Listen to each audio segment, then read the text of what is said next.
नमस्कार। लघु पराशरी पुस्तिका से आज हम 24 नंबर के श्लोक का अध्ययन करेंगे। 24 नंबर का श्लोक इस प्रकार है। तत्राप्याज्ञ व्यय स्थान द्वितीयं बलवत्तरं तदीशितुस्तत्र गताः पापिन स्तेन संस्तुताः। श्लोक नंबर 23 में यह बताया गया था कि हम यह जानते हैं कि मारक भाव दो होते हैं, द्वितीय भाव एवं सप्तम भाव। वहाँ एक चीज़ मुझे बताना है कि श्लोक नंबर 23 में बताया गया था कि सप्तम भाव प्रबल मारक होता है द्वितीय भाव से, परंतु श्लोक नंबर 23 का अपवाद है। यहाँ पर यह बताया गया है कि द्वितीय भाव प्रबल मारक है सप्तम भाव से। तो जब भी हमें मृत्यु विचार करना हो तब हम द्वितीय भाव से विचार करते हैं, साथ ही साथ इसके बाद प्रबलता को देखें तो सप्तम भाव से विचार किया जाता है। आए तो यहाँ इसका शब्दार्थ समझते हैं। तत्रा अर्थात वहाँ, प्याघ्य व्यय स्थान अर्थात प्रथमम इस व्यय स्थान से, द्वितीयम अर्थात द्वितीय, बलवत्तरम अर्थात अत्यंत बलवान होता है, तदी अर्थात वह, शितुस्तत्र अर्थात मार्केश ग्रह वहाँ, तत्र यानी वहाँ, गताः अर्थात गए, पापिन स्तेन अर्थात पाप ग्रह उससे, संस्तुतः अर्थात संयुक्त हों। इसका भावार्थ यह है कि द्वितीय स्थान प्रथम व्यय स्थान से अधिक बलवान होता है। तो श्लोक नंबर 23 में हमने यह बताया था कि प्रथम व्यय स्थान अर्थात जब यहाँ से हम गिनते हैं आयु स्थान से, ये आयु स्थान है, तो इससे प्रथम व्यय स्थान जो था वो यह था अर्थात सप्तम स्थान।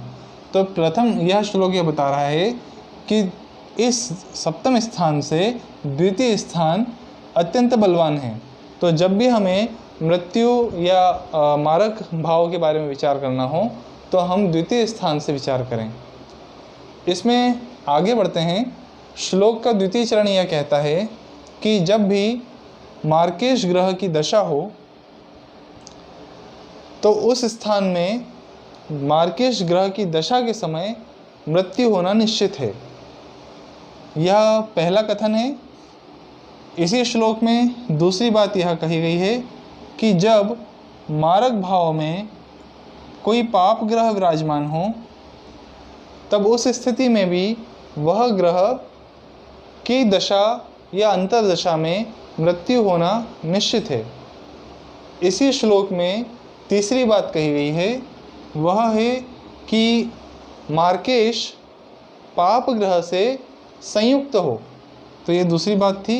तीसरी बात है कि मार्केश पाप ग्रह से संयुक्त हो। तो जिस पाप ग्रह से मार्केश संयुक्त होगा उस पाप ग्रह की दशा या अंतर्दशा में भी मृत्यु होना समझना चाहिए। इसको एक उदाहरण से हम यहाँ समझ सकते हैं।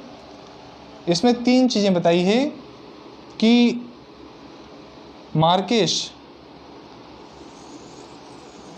जो स्वयं मारक होता है, यहाँ हम देखें कि यहाँ कन्या राशि है और यहाँ पर कुंभ राशि है। कन्या राशि का स्वामी बुध चतुर्थ भाव में बैठा है और कुंभ राशि का स्वामी शनि। चूँकि यहाँ पर शनि एवं कन्या ये प्रबल मार्केश हैं, तो जब भी शनि और कन्या राशि के बुध और शनि की दशा या अंतर्दशा होगी तो उस स्थिति में मृत्यु समझना चाहिए।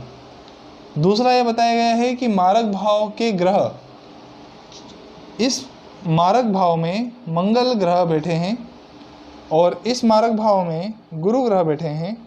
चूँकि यहाँ पर सिर्फ पाप ग्रह के बारे में कहा गया है, मंगल अति तामसिक ग्रह है, तो ऐसे मंगल की दशा के में भी हमें मृत्यु समझना चाहिए। तीसरा है मार्केश से युक्त पापी ग्रह।